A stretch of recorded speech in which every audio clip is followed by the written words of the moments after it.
Tidak ada yang kebetulan. Shalom saudaraku yang dikasihi Tuhan.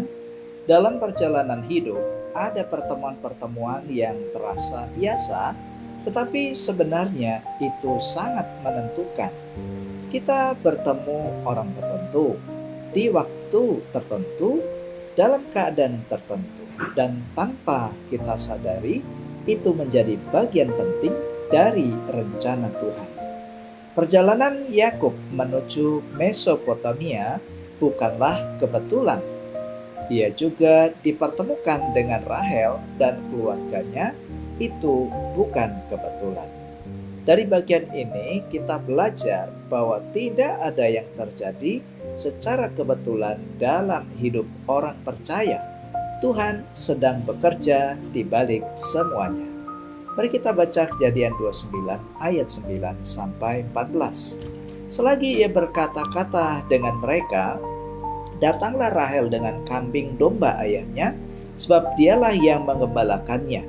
Ketika Yakub melihat Rahel, anak Laban saudara ibunya, serta kambing domba Laban, ia datang mendekat, lalu menggulingkan batu itu dari mulut sumur dan memberi minum kambing domba itu. Kemudian Yakub mencium Rahel serta menangis dengan suara keras. Lalu Yakub menceritakan kepada Rahel bahwa ia sanak saudara ayah Rahel dan anak Ribka. Maka berlarilah Rahel menceritakannya kepada ayahnya. Segera sesudah Laban mendengar kabar tentang Yakub, anak saudaranya itu, berlarilah ia menyongsong dia, lalu mendekap dan mencium dia. Kemudian membawanya ke rumahnya. Maka Yakub menceritakan segala hal ihwalnya kepada Laban. Kata Laban kepadanya, sesungguhnya engkau sedarah sedaging dengan aku. Maka tinggallah Yakub padanya genap sebulan lamanya. Nah saudaraku, 3 kebenaran sejati yang kita dapat temukan pada bacaan ini. Yang pertama, Tuhan mengatur pertemuan dalam hidup kita di ayat 9 sampai 10. Saat Yakub sedang berbicara dengan para gembala, Rahel datang membawa kambing domba ayahnya. Ini bukan sekedar pertemuan biasa, saudara. Ini adalah bagian dari rencana Tuhan. Yakub bertemu dengan orang yang akan menjadi bagian penting dalam perjalanan hidupnya. Seringkali saudara, Tuhan bekerja melalui pertemuan orang-orang yang Dia hadirkan dalam hidup kita. Pertemuan dalam hidup kita tidak pernah kebetulan. Yang kedua, Tuhan bekerja melalui tindakan yang sederhana di ayat 10. Ketika melihat Rahel, Yakub bertindak. Ia menggulingkan batu dan memberi minum ternak Rahel. Tindakan sederhana itu menjadi bagian dari rencana Tuhan yang besar. Nah saudaraku, bagian ini mengajarkan kepada kita bahwa Tuhan seringkali juga bekerja melalui hal-hal yang kecil yang kita lakukan dengan tulus. Karena itulah Kolose 3 ayat 23 mengatakan, apapun juga yang kamu perbuat, perbuatlah dengan segenap hatimu, bukan untuk manusia, tetapi untuk Tuhan. Jadi saudara, hal kecil yang dilakukan dengan iman dapat dipakai Tuhan secara besar. Dan yang ketiga, Tuhan menuntun kita pada kebaikan di ayat 11 sampai 14. Yakub menangis, sebuah luapan dari perjalanan yang cukup panjang.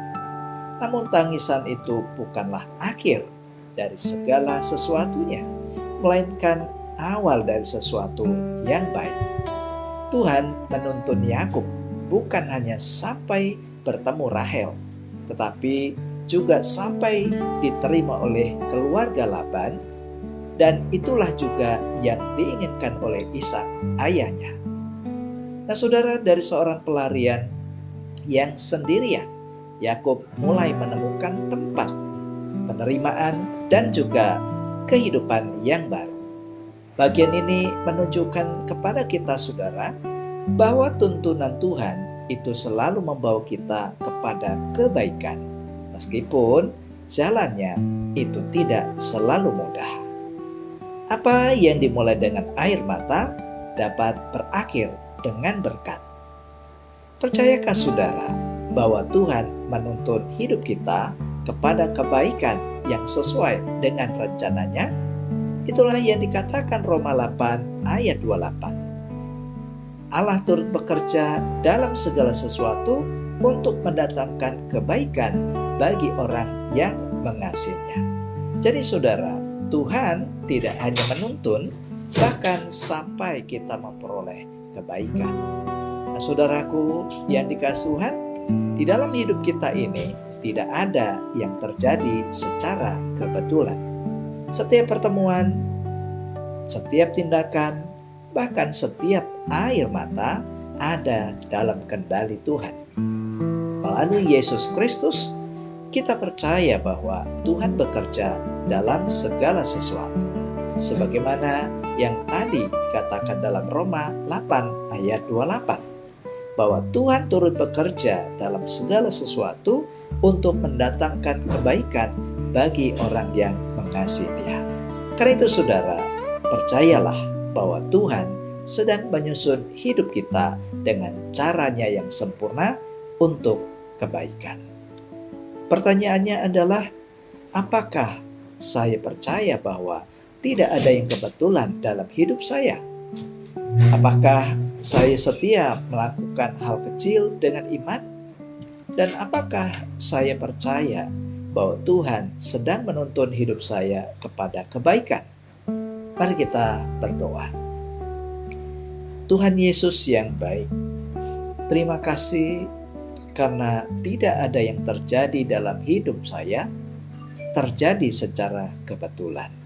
Engkau bekerja dalam setiap pertemuan, setiap langkah, dan setiap proses hidupku. Ajar aku untuk terus percaya bahwa Engkau sedang menuntun kepada kebaikan.